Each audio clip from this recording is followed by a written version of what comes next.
Sword of Vermilion. Sounds like a promising game, but lo and behold, it sucks. This is Sega's Forgotten RPG, and it's buried for obvious reasons. Alright, press start to continue.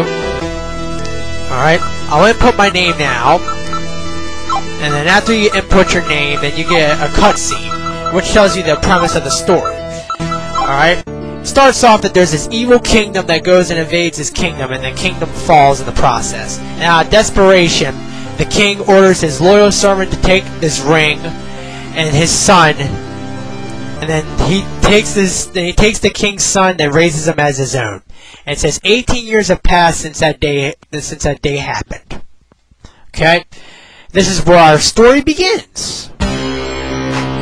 Alright, this is the first town of the game. You walk around, there's the inn where you regain your health. There's the fortune tower. The fortune tower just tells you things that are bound to happen. It's not really that important. There's the eatery. The eatery is not really all the big thing either. Alright, go in here, go to your house, and you go up the stairs because you gotta talk to your father because he's on the verge of dying. And then this is where he tells you that he's not your father, that you're really a prince of Excalibria, the kingdom that died 18 years ago. And also, he tells you that he's hidden a ring in a dungeon south of here. And it's your sworn duty to go around and find all the sacred rings so you can eventually kill this evil kingdom that is threatening the world. And then eventually he dies, and then you're off on your adventure.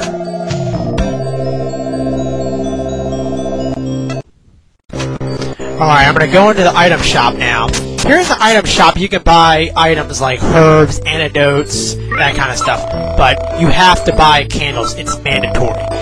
Because in this game, in the dungeons, you need the candles to light your way. If you don't have candles, you're gonna be wandering around in the dark wondering where the fuck you're going like a fucking idiot. Alright. Buy 2 herbs, buy a candle, walk back out. Now I'm gonna go into the weapon shop, because I need to buy weapons and armor. There's the church so I can go and save my game whenever I want to. Walk around, da-da-da-da. Go into the weapon shop. Walk around this asshole. Talk to him. I'm gonna buy a bronze sword and a leather shield. Because that's all I can afford for right now. And also, never leave a town without a map of where you're going. Because if you leave a town without a map where you're going, you're going to be wondering where the fuck you're going to go. Because you'll have no idea where you're going. Alright, I go south. This is the world map. And I have to go down to the cave down south, as you can see. Alright? This is the first problem I have with this game. These battle sequences suck. Look at this shit. Look how slow your character moves. He moves so slow, and he swings his sword so slow. And also, the enemies just gang the shit out of you. They fucking surround you, and they stick you right in the middle of the battlefield when you starts off the battle. What the fuck? I'm gonna go back to the town, regain my health, and get attacked again. Alright? One good thing is that whenever you can escape if you go to the left or towards the right. You can escape. Alright, now I'm inside the dungeon. Now I go to my items so I can use my candle, so I can light my way so I know where I'm going. Walk around. Get attacked by these assholes again. My question is why the fuck is your sword blue? It looks like a giant vibrator. Alright. Here you have another annoyance. When you open up a treasure chest, you don't automatically take what's inside like in most RPGs. You have to actually go to the menu and press take. This is a real big pain in the ass because what happens is that when you open up the treasure box, you assume you get that item.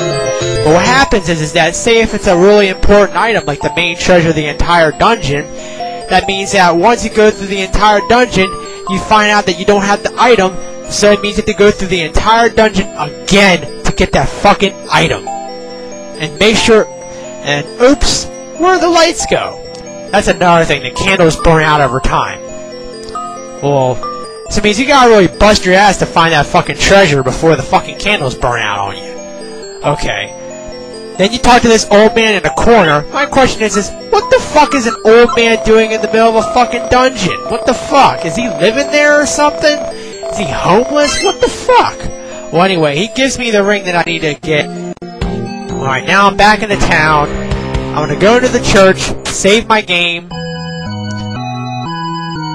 And also in the churches you can get like a poison balm, which allows you to cure poison. And also you can get a curse removed from you. Alright, my next objective, I have to go to this town up north to retrieve another ring from this king of that town. Alright? I have to go to that path up north, as you can see. Alright. I get attacked again. And I eventually get to the town. Alright. This is the second town of the game. And here in this game you have magic shops. But let me show you how crippled the magic system is in this game. In this game you buy spellbooks. This is not uncommon. We've seen this in games like Final Fantasy and that kind of stuff. But here's the problem. In this game you can only equip one spellbook at a time.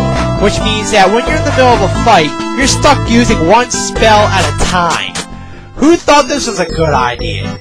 Even in games like Tales of Phantasia, you can go to an in-game menu, which allows you to, like in the middle of a battle, which allows you to use different attack spells. But here, they just got lazy, they didn't even give you that fucking menu. Well anyway, I'm gonna walk back up, I have to go into the castle, I gotta go here, talk to the king, then I ask for the ring, and he tells me that the cocksucker won't give it to me because he says that I'm not worthy enough of it. Well anyway, I have to go to another dungeon to get this treasure and retrieve this treasure to see if I'm worthy enough of his ring.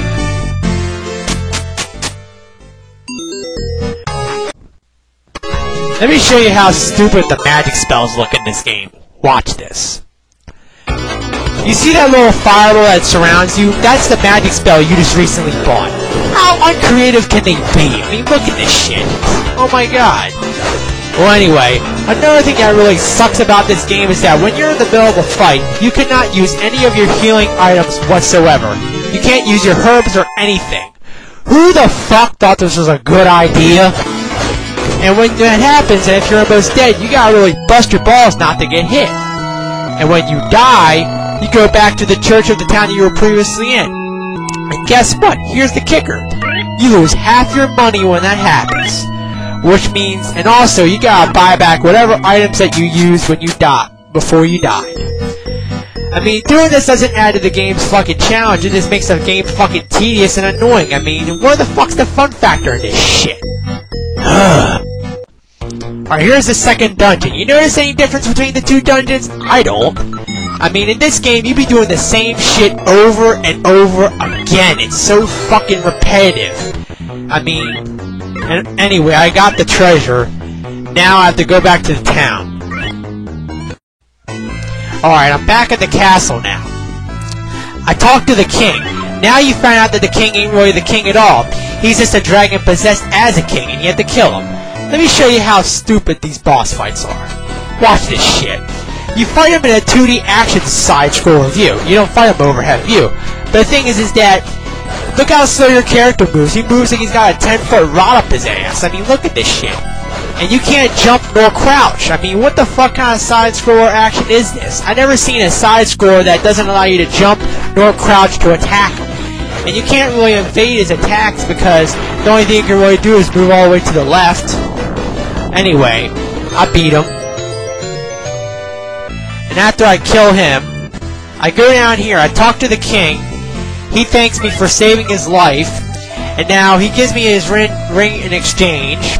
And then he tells me I have to go to another town, and it's the same shit over again. You do the same shit throughout this entire game. It's so fucking repetitive. I mean, it's the same. Even the dungeons look the fucking same. The towns look the fucking same. What the hell is this shit? Alright, I'm going to the next town. Da-da-da-da. Da-da-da-da-da. I get attacked by these fuckers again. Of course the fuckers kill you and they fucking gang up on you. Fuck! Fuck. Thing is that I tried so hard to like this game. It's Sega. They make good games. I mean, they made Phantasy Star, Shining Force, Shining in Darkness. I mean, I've had more fun having my nuts shaved by a fucking prostitute than playing this game. I mean, I'd rather have my head shaved by Ray Charles than play this game. This game is just a fucking waste. The graphics and sound are great, but the fucking gameplay sucks dick. This is the best part of this entire game. That's all I gotta be able to say about this game.